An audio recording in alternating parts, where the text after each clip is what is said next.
One of the times where it'd be a Thai boxer versus a karate / taekwondo, or a boxer versus a ninja.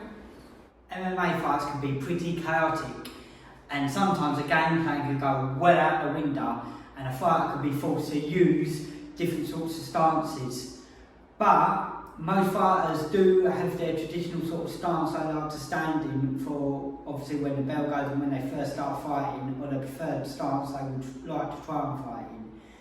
Now, if you're a tall, lean fighter and you come from a Muay Thai background, this is definitely the video for you, because in this video I'm talking about the Thai boxing stance for MMA.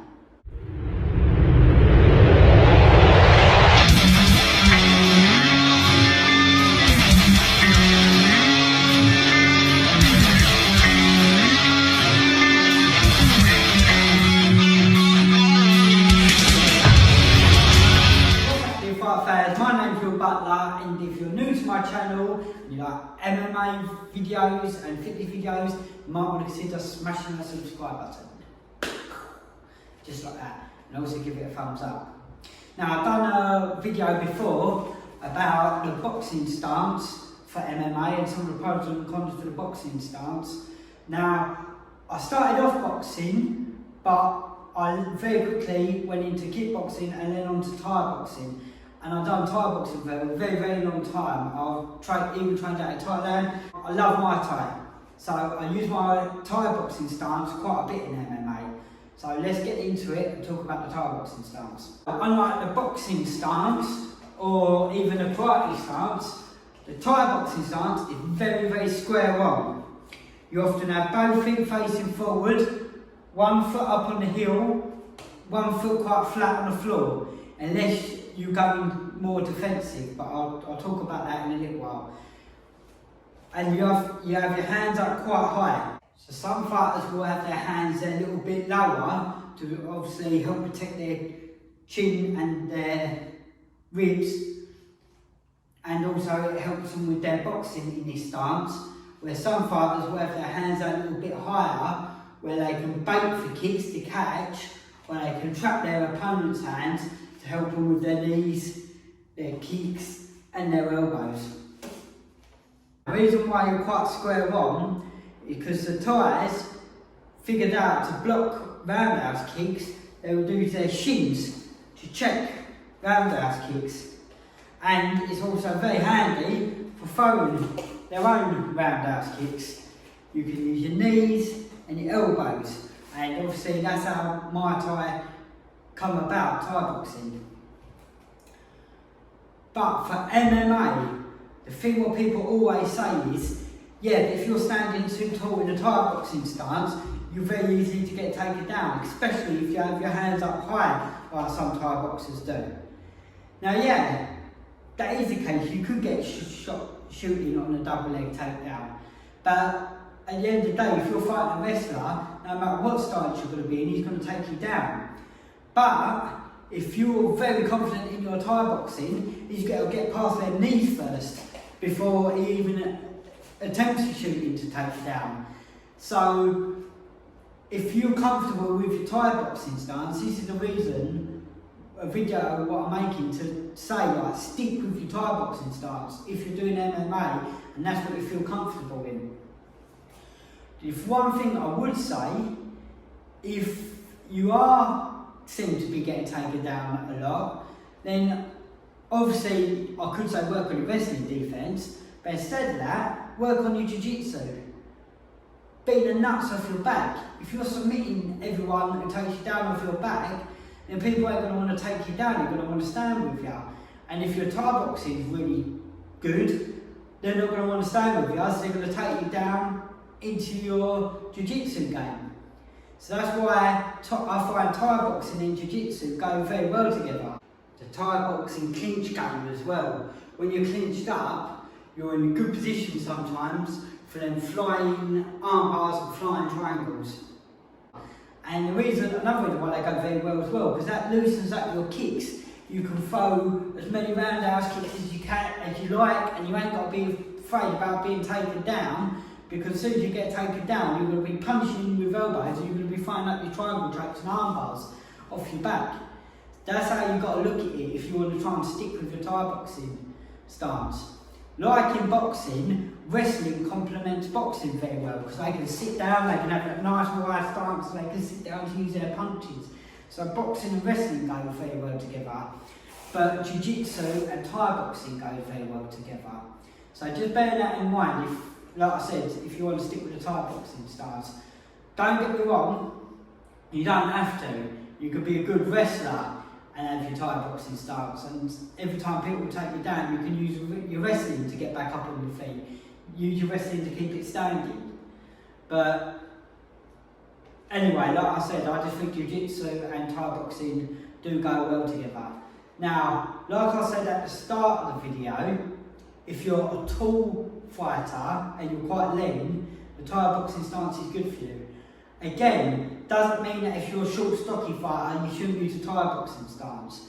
The only thing is, I feel as if the Thai boxing stance, if you are skinny and you're not as good as a strong wrestler and you're tall, try and use that to your advantage. Don't see that as your weakness. See it as if you're going to be a better fighter than that short, stocky wrestler, because you're going to be able to keep them away with your teeps and your knees, your push kicks. And where you're up tall, as soon as he comes in, you can get him with your Thai clinch, rounding their knees and elbows. You use your Thai boxing skills you've learned to the best of your ability. Don't get me wrong, I'm not saying like just use your Thai boxing, use nothing else. When you get the time, practice your different stances maybe. Move into different areas. Now and again, practice your side kicks if you want to. Just try and be a bit fluid with it, but obviously if you do that in your sparring, but if you're getting into trouble, then revert back to what you know and go back to your Thai boxing. Another quick disadvantage, what people say sometimes about the Thai boxing stance, obviously you're opened up, you're not as bladed, so you can get hit with straight incoming kicks and punches. But obviously, there are ways and methods of blocking them. So you've got to learn the best ways and methods for blocking these strikes for your stance. So if you do prefer to use the Thai boxing stance, you like the sound of the Thai boxing stance, that's what you've got to do. You've got to learn everything you can about that stance. You learn all the different blocks, different ways of using it to make it to the best of your ability. If you've never fought before or trained and you're looking for a new stance and you like the look of the Thai boxing stance, obviously it goes without saying, learn all the different aspects of it. Now, the one thing you won't have as good an advantage on, if you're in a karate stance, obviously you've got the side kick, but they don't work anyway, so you ain't got to worry about it. But you've also got the spinning attacks, because you're quite already in a sideways fashion. You've got them spin attacks, and also you've got the in and out quickness of the karate stance.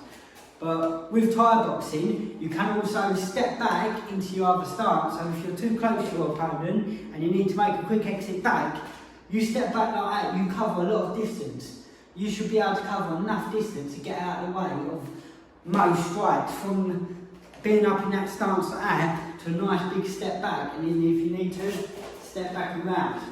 Obviously you don't want to go back too far because you'll end up against the cage wall or ring, whatever you're competing in. Now, like I was saying about the spinning attacks, how to go about it with a Thai boxing stance, always what it means is you've got to take an extra step across when you go to do the spinning attack. So your opponent might see it coming slightly when you step across, but that's when you mix it in with a jab when you step across, and then that way you can throw your attack. So if I was trying to spin a hook kick, I'll step across. If I was to add a jab spin, you can step across, throw your jab, and then throw your spin on the end. Where obviously if you're in the karate stance, you can turn and spin off straight away. So that's one way you can hide it. Another way is if you fire a kick and you miss, you land down, you land, you're already halfway around to throw the rest of the kick. So basically what I'm trying to get at is there are ways around things. You just got to evolve and adapt to your stance. But like I've also said, try and be fluent. If you end up in different stances, work in different stances, practice it. If you throw a roundhouse kick and you miss, stay in the karate stance for a little bit, see how it feels. Then revert back to your Thai boxing. Just try and mix things up a bit. I think in the future, that is what you're going to see a lot of fighters doing. As they're mixing up their stances, just like they mix up going from southpaw to orthodox. A lot of fighters have learned to do that. I think a lot of fighters are going to be using their different stances for different opponents they are fighting. Also, thanks for watching that video.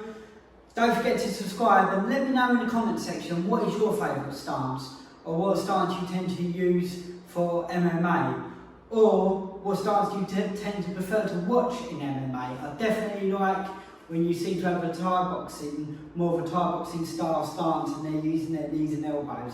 I think it's absolutely brutal and brilliant.